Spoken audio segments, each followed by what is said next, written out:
Mikhail, আমি তোর জায়গায় জায়গায় ছ্যাঁদা করে দেবো। আমি মাসুদ, সুড়ঙ্গ মাসুদ। ভাই, মিখাইল ভার্সেস মাসুদ হতে চলেছে তাণ্ডব টুতে।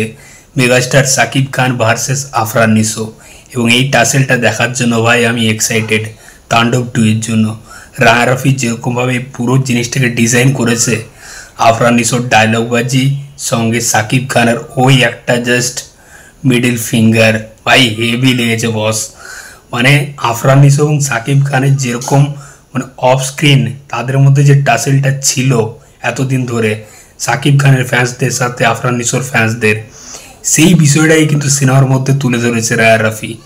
মানে সিনেমার মধ্যেও কিন্তু আফরান নিশো ভার্সেস সাকিব খান এবং অফ স্ক্রিনেও সাকিব খান ভার্সেস আফরান নিশো। তো এই জিনিসটা বেশ ভালো লেগেছে, এটা ভালো ডিজাইন করেছে। আফরান নিশো এই যে ডায়লগটা দিচ্ছে, মানে এখন তো সোশ্যাল মিডিয়া খুললেই ওই আফরান নিশোর ক্লিপটা খুবই ভাইরাল হয়ে গেছে, ইউটিউবে চারদিকে ছড়াছড়ি ওই 2 মিনিটের ক্লিপটা, যেখানে আফরান নিশো ডায়লগ দিচ্ছে সাকিব খানকে, মিখাইল ওই টাকাটা আমার, আমি তোরে জায়গায় জায়গায় ছ্যাঁদা করে দেবো, আমি মাসুদ, সুড়ঙ্গ মাসুদ, ও যেরকম বলছে। আর সাকিব খানকে রায়া রফি কোনো ডায়লগ দেয়নি ভাই, সাকিব খানের জাস্ট একটাই ইশারা, মিডিল ফিঙ্গার, ফাক ইউ। এটাতেই বস মানে পুরো আফরান নিশোকে খেয়ে দিচ্ছে। সাকিব খানকে যা লাগছে বস ওই লুকটাতে, ওই জাহাজের মধ্যে জাস্ট মিডিল ফিঙ্গারটা দেখাচ্ছে আফরান নিশোকে উদ্দেশ্য করে, ওটা হেভি লেগেছে বস। তো তাণ্ডব টুতে এই মিখাইল ভার্সেস মাসুদ হতে চলেছে, এই টাসেলটা হেভি হবে বস। মানে জাস্ট পাগলা হয়ে যাবে দর্শক সিরিয়াসলি। কারণ আফরান নিশোর সাথে সাকিব খানের একটা টাসেল এতদিন ধরে চলছিল, সেটা আবার যখন বড় পর্দায় দেখতে পাবে সেটা হেভি হেভি মজা পাবে কিন্তু দর্শকরা। তো কোথাও কি এটা যে ডিজাইন করেছে না, মানে মস্তি পেয়ে গেছি বস এটা দেখেই। এতদিন ধরে সত্যি এটারই অপেক্ষায় ছিলাম যে কবে সাকিব খান এবং আফরান নিশোকে এক পর্দায় দেখতে পাবো এবং হিরো ভিলেনের রোলে দেখতে পাবো। তো সেটা কোথাও গিয়ে রায়া রফি পূরণ করে দিয়েছে বস। রায়া রফির জন্য সত্যি প্রশংসা করতে হয় যে এই মানুষটা ভাই মানে হাল ছাড়েনি কিন্তু।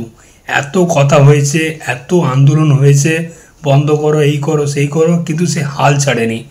এক সিনেমাতে সাকিব খান আফরান নিশোকে নিয়ে এসছে, হ্যাঁ ফেস অফ নেই কিন্তু নিয়ে এসছে বস। পরবর্তীকালে হয়তো তাণ্ডব টুতে আমরা ফেস অফও দেখতে পাবো আফরান নিশো সাকিব খানকে। তো এই মিখাইল ভার্সেস মাসুদ এটা কিন্তু হেভি হতে চলেছে। তো আমি সত্যি এক্সাইটেড এই মিখাইল ভার্সেস মাসুদ মানে সাকিব খান ভার্সেস আফরান নিশোকে দেখার জন্য তাণ্ডব টুতে।